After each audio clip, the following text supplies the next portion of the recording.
salaamaaleykum yéen a ngi ak Sala bu seen émission fee mu fii ak feneen tey nag jus laa leen indil mangue ananas mango bëri na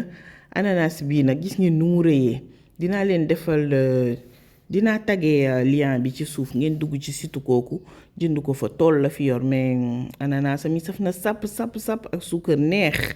wop wop wop wop léegi bu ko defee lu ñuy def tout simplement rek mooy ñu xolli ko ba mu set gis nga ko damay dindi li nekk ci digg bi comme d'habitude parce que dafa dëgër soo ko mixé dafay désagréable voilà daal di koy détaillé daggati ko waaw mënul ñàkk gis nga ko ñam naa boobu mais ananas mi ñoo saf suukar c'est trop bon ay ma def ko ci mixé ko mais dama naan vër ni wat vër rek gis nga dafa du ma ko wal ba mu nekk jus dafay am ñam voilà day am ñam léegi bu ko defee ma daal di xolli sama mango gis nga ko am naa ci ñett damay xolli ba mu set mango bu ñor xomm nag ngeen di wut mooy neex jus bu ko defee boo ko xollee ba mu set moom it nga daal di daggate gis nga ko noonu boo daggatee tout simplement li ngay def rek mooy daal di ñëw def ci sa mixeur moom it daal di koy mixer moom ba mu nooy nepp mais gis nga da nga ciy def ndox pour aider mixeur bi tuuti moom day mokk rumbax ananas bi mokkul mais mango bi day mokk rumbax nga daal di yëngal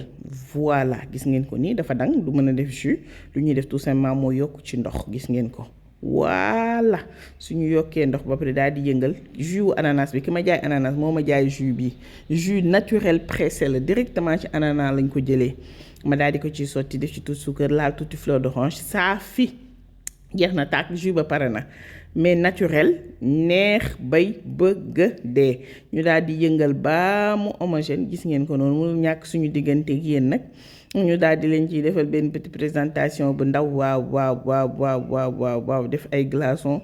min naa leen ko wax jus balaa neex sedd guy ñu daal di leen koy xelil jëlal mais c'est super bon fruit mango bi dafa saf suukar ananas bi saf sàpp ak suukar donc du coup jus bi soupçon suukar nga ciy def mu saf sàpp nga naan lu naturel lu neex ay ca ma nga noonu gis ngeen ko lii laa leen indiloon tey j'espère que li ma leen indil neex na leen bu leen fàtte abonné aimer vidéo yi partager ko pour ñu mën a am plus de visibilité s'il vous plaît dee leen ci jàpp di aimer di partager vidéo yi ay ca ma ngoogu jëlal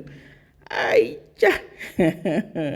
neex na daal bay bëgg a dee mënul ñàkk sama diggante ak yéen nag ma daal di remercier Ngaati Mbeng ak Khadija Bari ñoo doon jàpp ci tournage bi walla